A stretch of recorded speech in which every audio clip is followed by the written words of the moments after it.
Hi friends, welcome to Valparai சமையல்.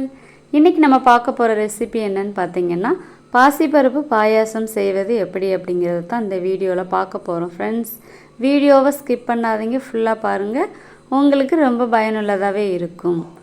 வாங்க friends, வீடியோக்குள்ளே போகலாம். நான் இந்த பாயாசம் செய்கிறதுக்காக 1 கிளாஸ் அளவு, அதாவது 100 கிராம் அளவு பாசிப்பருப்பு எடுத்திருக்கேன். தொளி இல்லாத பருப்பு தான், சிறு பருப்புன்னு சொல்லுவாங்கள்ல, அந்த பருப்பு தான்.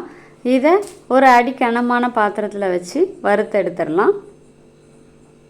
இந்த மாதிரி இது வறுக்கும்போது வேறு எதுவுமே நம்ம ஆயிலோ நெய்யோ எதுவுமே சேர்க்க வேண்டிய தேவையில்லை.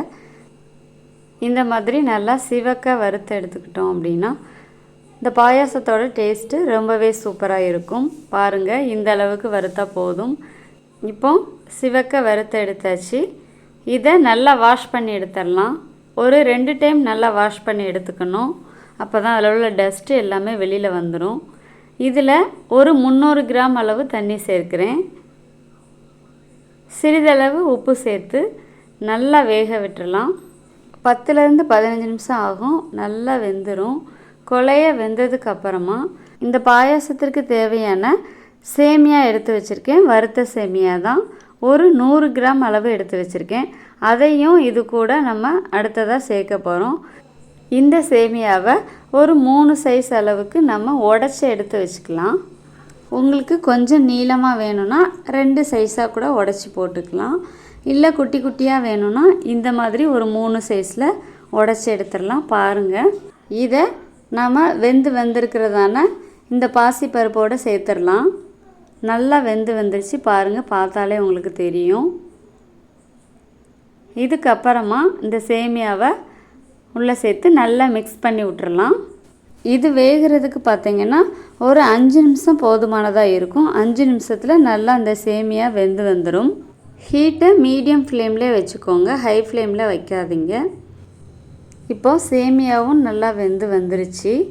இதில் நம்ம இன்றைக்கி சேர்க்க போகிறது பார்த்திங்கன்னா தேங்காய் பால் தான் சேர்க்க போகிறோம். நான் இதுக்கு ஒரு சின்ன தேங்காயில் ஒரு அரை முறி எடுத்திருக்கேன். இந்த சைஸ் தான். இதை நம்ம நல்லா திக்காக பால் எடுத்துகிட்டு வந்துடலாம். இதில் தேங்காய் பால் எடுக்கிறதுக்காக துருவி மிக்ஸி ஜாரில் அரைச்சி நீங்கள் பாலாக எடுத்துக்கிட்டாலும் சரி, இல்லை கீரி பொடிசாக கட் பண்ணி மிக்ஸி ஜாரில் போட்டு அரைச்சி எடுத்தாலும் சரி, நீங்கள் எந்த மாதிரி எடுக்கணும்னு நினைக்கிறீங்களோ அந்த மாதிரி விருப்பத்தில் தேங்காய் பால் எடுத்து சேர்த்துக்கலாம். 300 கிராம் அளவு பால் எடுத்து உள்ளே சேர்த்தாச்சு. நல்லா மிக்ஸ் பண்ணி விட்டுறலாம். அடுத்ததாக இதுக்கு தேவையான இனிப்பு சேர்த்துடலாம். 1 கிளாஸ் அளவு பாசிப்பருப்பு நம்ம சேர்த்தோம் இல்லையா, இப்போ 1.5 கிளாஸ் அளவு சீனி போதுமானதாக இருக்கும். நான் 1.5 கிளாஸ் அளவு சேர்க்குறேன். நீங்கள் இனிப்பு இன்னும் அதிகமாக வேணும் அப்படின்னா கொஞ்சம் எக்ஸ்ட்ரா சேர்த்துக்கலாம். இப்போ இதுக்கு 1.5 கிளாஸ் அளவு நம்ம ஜீனியை உள்ளே சேர்த்துக்கலாம். இதை நல்லா மிக்ஸ் பண்ணி விட்டுறலாம். இது ரொம்ப கொதிக்கணும் அப்படிங்கிறது இல்லை, கொஞ்சம் மீடியம் ஃப்ளேம்லேயே வச்சு இந்த மாதிரி மிக்ஸ் பண்ணிக்கிட்டே இருக்கட்டும். நல்லா ஹீட் ஆகட்டும். ஓரளவுக்கு சூடானோடனே நம்ம இதை அப்படியே இறக்கி வச்சிடலாம். இந்த பாயாசத்திற்கு தேவையான முந்திரி உலர் திராட்சையை தாளித்து உள்ளே கொட்டிடலாம்.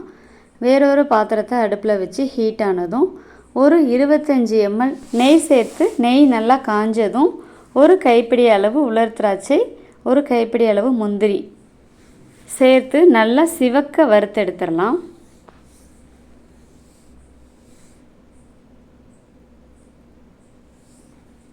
ஏலக்காய் பார்த்திங்கன்னா ஒரு 3 ஏலக்காயை நல்லா பவுட்ரு பண்ணி எடுத்து வச்சுக்கலாம்.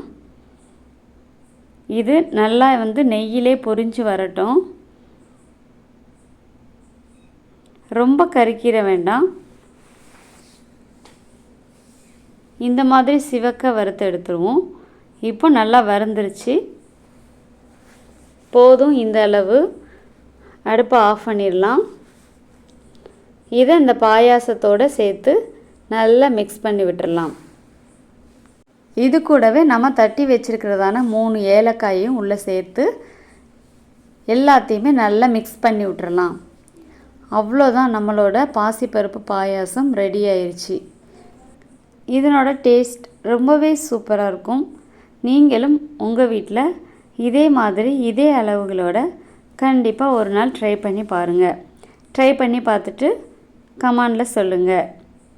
இந்த வீடியோ உங்களுக்கு பிடிச்சிருந்துச்சுன்னா உங்களோட ஃப்ரெண்ட்ஸ் அண்ட் ஃபேமிலிக்கு ஷேர் பண்ணுங்கள். எங்களோட வால்பாறை சமையலுக்கு மறக்காமல் சப்ஸ்கிரைப் பண்ணுங்கள்.